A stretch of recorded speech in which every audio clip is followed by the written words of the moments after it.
America में सत्ता परिवर्तन के बाद वहां पर डोनाल्ड ट्रंप जो है वो सत्ता में आ चुके हैं और उन्हें प्रधानमंत्री नरेंद्र मोदी का सबसे अच्छा मित्र बताया जाता है। ऐसे में उन्होंने सरकार में आते ही सबसे बड़ा फैसला लिया। फैसला ये लिया कि अवैध रूप से उनके देश में जो भी रह रहे हैं उन सभी को उनके देश छोड़ा जाएगा और इसमें भारतीय भी शामिल हैं। कुछ समय पहले ही कुछ भारतीयों को जब भारत छोड़ा गया था, उसकी जब वीडियोस आए तो हर किसी ने उस पर सवाल उठाए। सवाल ये उठाए कि ये कोई आतंकवादी नहीं है। जिस तरीके से उन्हें जंजीरों में जकड़ा गया था उसको लेकर सवाल उठते गए। अब इस बीच आज और कल 119 अवैध प्रवासियों को अमेरिका फिर से भारत भेज रहा है। इसी को लेकर बात करेंगे और जानने की कोशिश करेंगे कि आखिर अमेरिका अवैध प्रवासियों को भेज रहा है तो इसमें तो कुछ गलत नहीं है, लेकिन जिस तरीके से भेज रहा है वो कहां तक सही है। ऐसे में इन सभी पर करने के लिए सबसे पहले हमारे साथ हैं आशुतोष अग्निहोत्री सर। सर, सबसे पहला सवाल मेरा आपसे ही है। आपसे इसलिए भी है क्योंकि आपने इतने समय तक, जब आपने मीडिया में इतने समय से आप काम कर रहे हैं, तमाम आपने भारत अमेरिका के रिश्तों को देखा है, बहुत बारीकी से देखा है, तो ये समझना हर कोई चाहता है क्योंकि जब अमेरिका भारत का इतना अच्छा मित्र है और जब ट्रंप पावर में आते हैं, जब इससे पहले जब दोबारा वहां पर चुनाव हुआ था, जब बाइडेन सत्ता में आए थे, उस वक्त भारत ने जिस तरीके से और प्रधानमंत्री ने जिस तरीके से उनका गुजरात में स्वागत किया था, उनका एक तरीके से भारत में भी डंका बजा था। और उसके बाद अब भारतीयों के साथ इस तरीके का सलूक जो हो रहा है, इसको लेकर आप क्या कहेंगे? देखिए, जो डोनाल्ड ट्रंप हैं वो अपने सख्त फैसलों के लिए जाने जाते हैं। जिस तरीके से अवैध प्रवासियों को अमेरिका से हटाने की जो पहल शुरू हुई है, वो केवल भारत के खिलाफ नहीं है। पूरे विश्व भर से वे लोग जो बिना वीजा के अवैध रूप से अमेरिका में प्रवेश करते हैं, वहां पहुंचते हैं, उनके संसाधनों का उपयोग करते हैं। तो डोनाल्ड ट्रंप ने सत्ता में आने से पहले ही एक मुद्दा रखा था और उन्होंने कहा था कि जब हम सत्ता में आएंगे तो अमेरिका फर्स्ट का नारा दिया उन्होंने। और उन्होंने ये भी कहा था कि इस देश में वे सभी व्यक्ति जो अवैध रूप से आए हैं, रह रहे हैं और काम कर रहे हैं, उनको हम उनके देश में डिपोर्ट करेंगे, उनको वापस डिपोर्ट करके भेज देंगे। भारत के ही लोगों को केवल नहीं भेजा गया है, वहां पर पाकिस्तान के लोगों को वापस भेजा गया है, चाइना के लोगों को वापस भेजा गया है, रशियन को वापस भेजा गया है, श्रीलंका के लोगों को वापस भेजा गया है, तुर्कमेनिस्तान के लोगों को वापस भेजा गया है। हर उस देश का व्यक्ति जो अवैध रूप से डंकी रूट के माध्यम से अमेरिका में पहुंचा, उसको उन्होंने वापस भेज दिया। अब सबसे बड़ा सवाल आपने ये कहा कि आखिर हथकड़ी लगा करके क्यों भेजा गया। तो ये लोग जो थे, वे वो लोग हैं जो अमेरिका की सीमा तो पार कर गए, लेकिन अमेरिका में उन्होंने काम एक भी दिन नहीं किया। एक मैं उदाहरण लेता हूं पंजाब के एक लड़के का जिसका नाम आकाश है। जब वो वापस आया तो उसने अपनी पीड़ा को भी बताया था। 26 जनवरी के आसपास में वो पहुंचता है वहां पर और उसके बाद मात्र 10 दिन के बाद में उसको डिपोर्ट कर दिया जाता है और वो यहां आ जाता है। तो वो केवल कितने दिन रुका वहां? 10 दिन रुका। अगर हम पूरे भौगोलिक माहौल को समझने का प्रयास करें तो हमें उसमें यह भी देखना पड़ेगा कि डंकी रूट है क्या, ये लोग वहां गए कैसे। हल्ला मचा के अमेरिका से लोगों को भेज दिया गया वापस और उनके हाथों में हथकड़ी लगा दी गई। हथकड़ी तो उनके उसी दिन हाथ में लग गई थी जिस दिन वो अमेरिका में चार दीवारी कूद कर वहां पहुंचे। बॉर्डर पर जो अमेरिकी सैनिक तैनात थे, उन सैनिकों ने कूदते ही उनको वहां पर पकड़ लिया। अब अगर अवैध रूप से कोई व्यक्ति किसी भी बाउंड्री के पार जाता है, किसी भी देश में घुसता है जिसके पास में पूरी तरह से कागजात नहीं है, वो एक आतंकवादी भी हो सकता है, वो उनके यहाँ किसी भी तरीके के खतरा भी हो सकता है। हमारे देश में ही अगर कोई व्यक्ति अवैध रूप से आता है, अगर पाकिस्तान का ही कोई व्यक्ति आपके नोएडा में पता चल जाता है कि नोएडा में कोई एक पाकिस्तानी पकड़ा गया, तो हम क्या करेंगे उसको? हम भी उसको हथकड़ी लगाते हैं ना। तो दूसरे देश का वो व्यक्ति जो अवैध रूप से यहाँ पर आता है, वहां की सरकार उसके खिलाफ फैसला लेती ही लेती है। उन सभी लोगों को, जो केवल भारतीय ही नहीं थे, लगभग सभी लोग थे, उनको बॉर्डर पर रोका गया था। बॉर्डर पर वो रुकते थे, रुकने के साथ ही उनको कैंप में रखा गया था। उनके साथ में उसी तरीके का व्यवहार किया जाता था जो बंदियों के साथ व्यवहार किया जाता था। क्यों? क्योंकि उस देश की सरकार ने वहां पर अपनी सुरक्षा के लिहाज से उन लोगों को रोका। क्योंकि ट्रंप सत्ता में आते हैं और ट्रंप कहते हैं कि इन लोगों को यहाँ पर इतने दिन तक रखा गया, कोर्ट में जाएंगे, क्या निर्णय होगा वो आने वाला समय बताएगा, उससे पहले ही क्यों ना हम इनको इनके देश में वापस भेजना शुरू बिल्कुल, कर सर ये चीज़ तो चलिए समझ गए और इस चीज़ को हमने भी स्टार्टिंग में ही बोला कि अवैध प्रवासी जो होंगे, अवैध रूप से अगर कोई जाता है, तो वो कानूनी रूप से गलत ही है और उन्हें वापस आना ही चाहिए। लेकिन इन सबके बीच सवाल ये है जिस तरीके से भारत में राजनीति हो रही है और पूछा जा रहा है और ये हर कोई पूछना भी चाहता है क्योंकि हमारे पास इंदिरा गांधी एयरपोर्ट जब दिल्ली में इतना बड़ा है इंटरनेशनल, तो उसके बाद भी पंजाब में इन्हें क्यों लाया जा रहा है? इनकी जो फ्लाइट है उसे लैंड पंजाब में क्यों किया जा रहा है? पंजाब के जो मुख्यमंत्री हैं भगवंत मान वो भी सवाल पूछ रहे हैं और कह रहे हैं एक तरीके से पंजाब को बदनाम करने की कोशिश की जा रही है। अमेरिका में सबसे ज्यादा अगर जाने वाले लोगों की संख्या है तो वो किसकी है? अभी जिस तरीके से लिस्ट पंजाब आया है पंजाब के पंजाब 67 की लोग आ रहे हैं इस वक्त। 67 लोगों की। पंजाब बदनाम तो बहुत पहले से था। उड़ता पंजाब की कहानियां आपने सुनी होंगी। देखिए सर वहां मूवी। कितना जबरदस्त नशे के एक गिरफ्त में वहां का युवा था, तब बदनामी नहीं हो रही थी। और क्या पंजाब भारत से अलग है? देश की सरकार ने अगर किसी एक हिस्से को कह दिया है कि आप वहां से लोगों को लाइए, डिपोर्ट कर दीजिए और हम आपका फ्लाइट यहां पर उतार लेते हैं, तो मुझे लग रहा है विमान को वहां उतरने में कोई दिक्कत नहीं होनी चाहिए थी। दूसरी सबसे बड़ी चीज ये भी है कि जो लोग आ रहे हैं एक विमान पर उतरते हैं, जितने भी विमान होते हैं वो सब केंद्र सरकार की धरोहर होते हैं। पता है आपको? जितने भी विमान होते हैं वो केंद्र सरकार की धरोहर होते हैं और जो विमान पत्तन होते हैं, ठीक है, एयरपोर्ट्स होते हैं, उनकी भी निगरानी केंद्रीय सुरक्षा एजेंसियां ही करती हैं। और हमारा देश तो एक गुलदस्ता है, हमारे देश में अलग अलग राज्य हैं, लेकिन उनकी निगरानी तो केंद्र सरकार के माध्यम से ही होती है। जो एक प्रतिनिधि बैठता है राज्य सरकार का, वो मूलतः प्रतिनिधि किसका होता है? वो प्रतिनिधि होता है गवर्नर का। और गवर्नर किसके माध्यम से रूल होता है? सेंट्रल गवर्नमेंट के माध्यम से। और सेंट्रल गवर्नमेंट का भी मुखिया कौन होता है? हमारे देश का राष्ट्रपति होता है।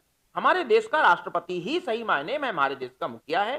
प्रधानमंत्री उसके प्रतिनिधि के रूप में काम करता है और हमारे देश की जितनी भी स्टेट्स हैं संविधान के दायरे में आकर के उन स्टेट्स में काम होता है।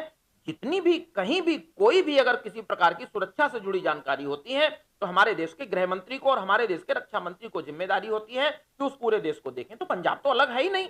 अब अगर पंजाब को अलग हटा करके, पंजाब को अलग देख करके आप किसी प्रकार का सियासी मुद्दा बनाना चाह रहे हैं, इसलिए क्योंकि वहां एक दूसरे राजनीतिक दल की सरकार है, तो मैं तो केवल एक ही चीजें कहना चाहूंगा कि वे लोग केवल और केवल इसको माहौल बनाना चाह रहे हैं, दूसरा कुछ नहीं। हमको यह भी देखना चाहिए कि हमारे देश के प्रधानमंत्री अभी वहां पर पहुंचे, डोनाल्ड ट्रंप को कुर्सी हटा रहे हैं और उनके लिए बिठा रहे हैं। तो हमारे देश में कहा एक समय राष्ट्रपति एपीजे कलाम पहुंचे थे, उस समय उनके जूते उतरवा करके उनकी चेकिंग कराई गई थी। एक समय का वो भारत था और आज वो भारत है जिसमें डोनाल्ड ट्रंप खुद उनको कुर्सी दे रहे हैं, उनके साथ में बतिया रहे हैं, उनके गले में बाहें डाल करके कह रहे हैं कि नहीं, मोदी इज द बेस्ट। तो मुझे लग रहा है कि वहां पर बात मोदी की नहीं होनी चाहिए, वहां देश के प्रधानमंत्री की बात होनी चाहिए, वहां भारत की विदेश नीति की बात होनी चाहिए जो बहुत मजबूत हो रही है और हमको पूरे विश्व में यह साबित करने का प्रयास कर रही है कि अब हम पहले वाले भारतीय नहीं हैं।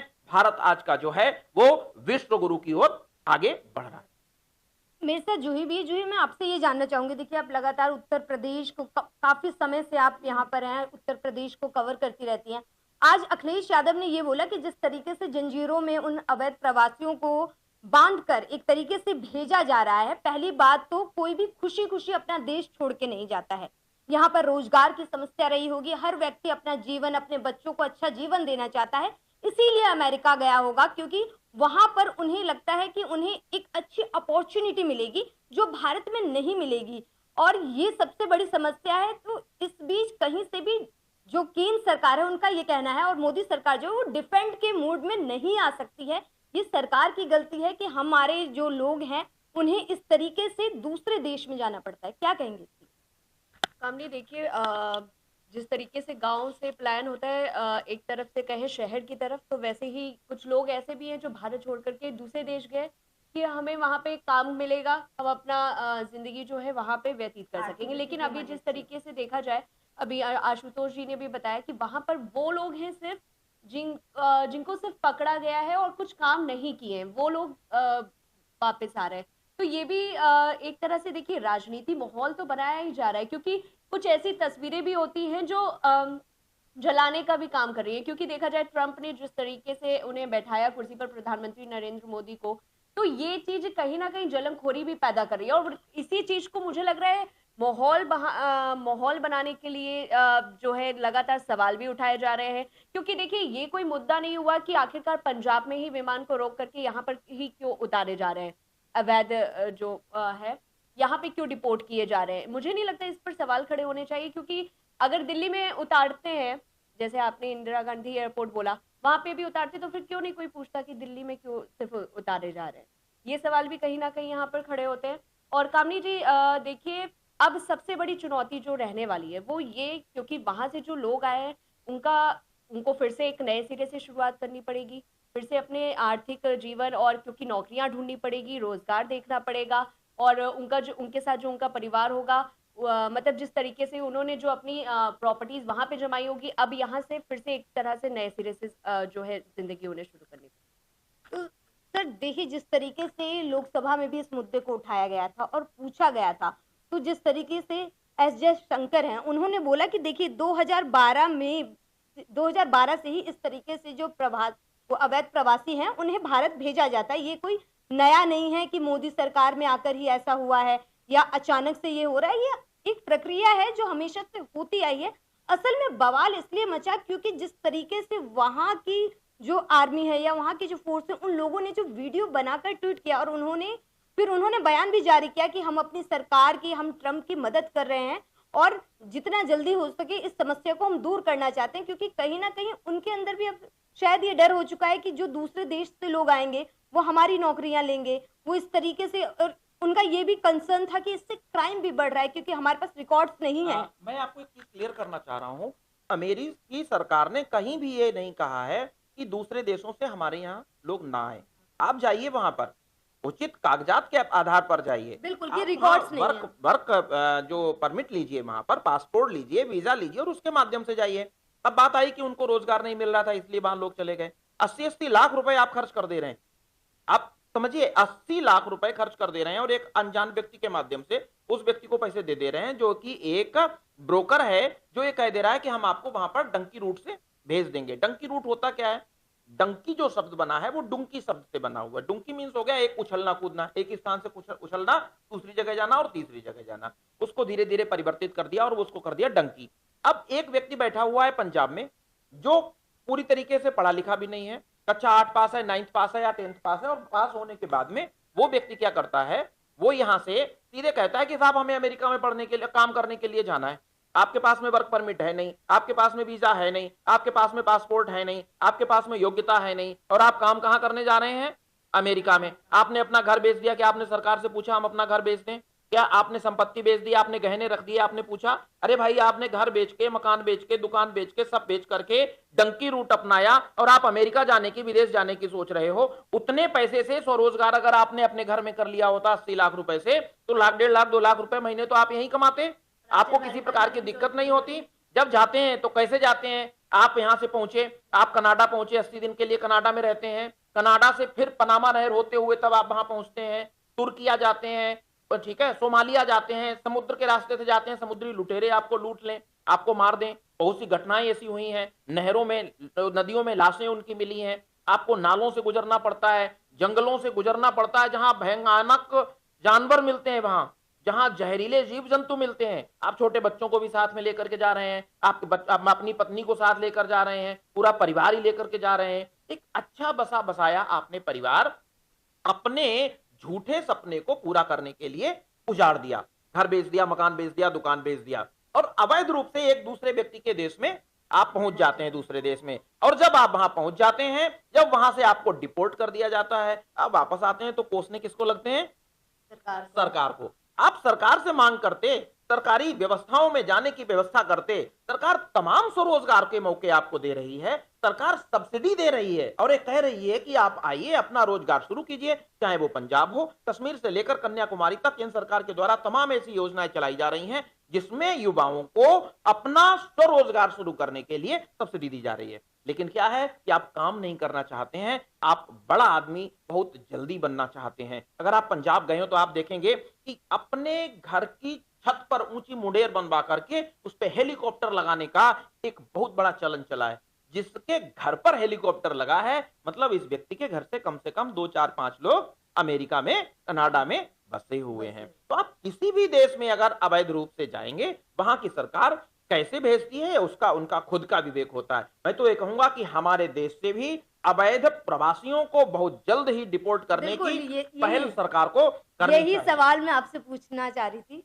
क्योंकि देखिए जिस तरीके से वहाँ से भारतीयों को यहाँ भेजा गया या तमाम दूसरे देशों से भी जिस तरीके से अवैध प्रवासी आए, अब इसको लेकर तो हल्ला हो रहा है यहाँ पर कि इस तरीके से भेजा जा रहा है। लेकिन जब यहीं से जिस तरीके से सीएए कानून आया, तो इसमें एक तरीके से केंद्र सरकार ने कंसर्न दिखाया कि हिंदू राष्ट्र नहीं है, हिंदुओं को मुस्लिम राष्ट्र में एक तरीके से परेशानी होती है। तो हमने बांग्लादेश, अफगानिस्तान और पाकिस्तान से जिस तरीके से 2014 तक आए थे जितने हिंदू, तो उन्हें हम नागरिकता देंगे, लेकिन मुस्लिम अपने देश में खुश रह सुरक्षित सकते। रहेंगे। सु- लेकिन हमारे देश के विपक्ष ने तब भी हल्ला मचाया। शाहीन बाग में एक बड़ा प्रोटेस्ट होता कितना है, जबरदस्त हुआ हमारे देश में, देश की राजधानी को लगभग बंधक बनाया 70 दिनों तक, और वो भी कोविड जैसी महामारी थी। कोविड जैसी महामारी में। तो है क्या, विपक्ष, मैं फिर कह रहा हूं, विपक्ष में रहने वाला या सत्ता में रहने वाला कोई भी व्यक्ति हो, जब वो सार्वजनिक जीवन में जाता है तो उसकी जिम्मेदारी होती है कि उसका जो एक्ट होता है, उसकी जो कार्य प्रणाली होती है,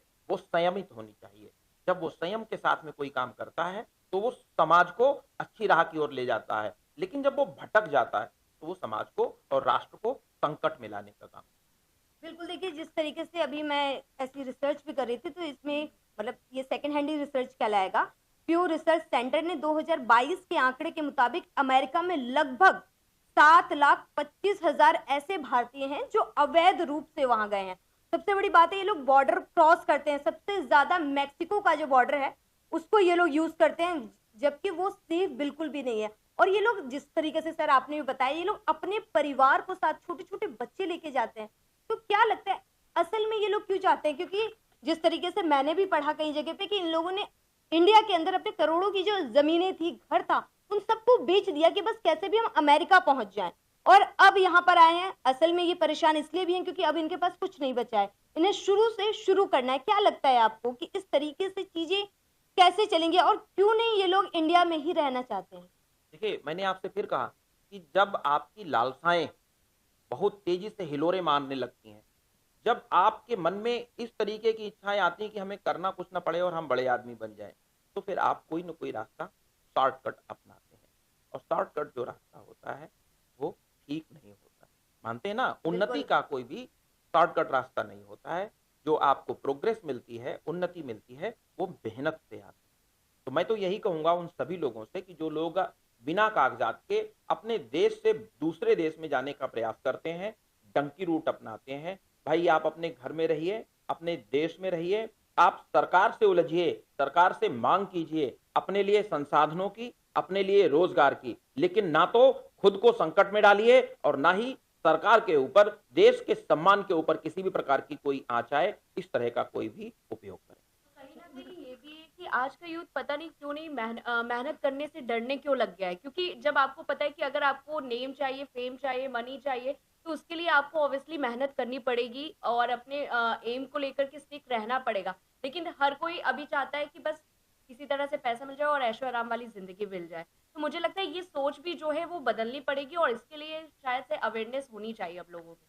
देखिए, जो जिस तरीके से सर ने भी बोला कि जिस तरीके से एक तरीके से भारत के सम्मान पर भी होता है, क्योंकि देखिए दूसरे राज्य में जब, देश में जब इस तरीके से कहा जाए कि आपके देश के लोग मतलब अवैध रूप से हमारे देश में घुस रहे हैं, मतलब देखिए हमारा जो क्या कहते हैं, हम जब संविधान पढ़ते हैं तो उसमें हमारे मूल अधिकार के साथ हमें, मुझे लगता है कि कर्तव्य लोगों ने शायद पढ़ना भूल चुके हैं कि हम लोगों का मूल कर्तव्य क्या है। क्योंकि अधिकार तो हमें पता है, हमारे संविधान ने क्या समानता का अधिकार दिया है, हमें रोजगार भी चाहिए, हम जिस धर्म को मानते हैं उसको फॉलो करने का भी अधिकार चाहिए। लेकिन इसके साथ साथ हमारे देश की जो प्रतिष्ठा है उसको लेकर आप क्या कहना चाहेंगे, ऐसे लोग जो जिस तरीके से अवैध रूप से जाने की कोशिश करते हैं? सामने अभी वही मैंने बोला कि लोग भूल गए हैं कि हमारे लिए मेन ज़रूरी क्या है, क्योंकि लोगों को अभी ये है कि हमें जो आसानी से मिल जा रहा है हम उसी को कैश अप कर लें।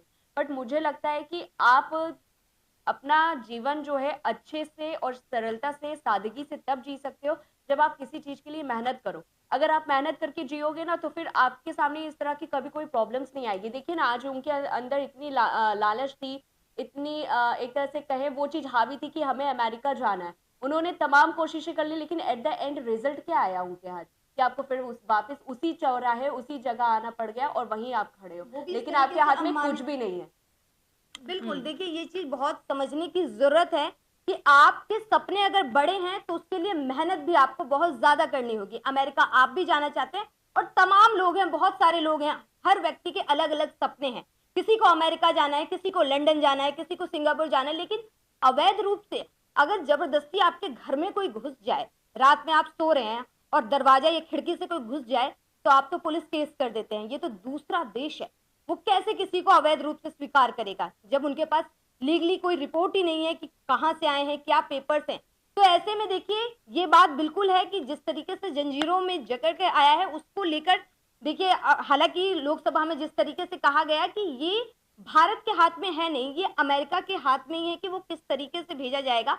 हालांकि उन लोगों ने ये भी बोला कि महिलाओं और बच्चियों के साथ हमने ऐसा नहीं किया, लेकिन हमें ये भी सोचने की जरूरत है कि हम कहाँ गलत हैं, क्योंकि दूसरे की तरफ उंगली उठाना बहुत आसान होता है, लेकिन ये सोचना चाहिए जब हम दूसरे की तरफ उंगली उठाते हैं तो जो 3 उंगलियां होती हैं वो हमारी तरफ ही उठती हैं।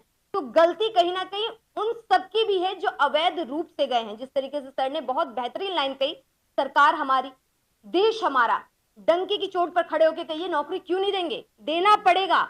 हम आपके देश में, हमने आपको वोट दिया है, आपकी सरकार बनाई है, तो नौकरी आप देंगे, हम कहीं और नहीं जाएंगे। तो ये समझने की जरूरत है। बाकी अगर आपको ये वीडियो पसंद आया हो तो ज्यादा से ज्यादा शेयर कीजिए और हमारे चैनल को सब्सक्राइब कीजिए। हमें दीजिए इजाजत।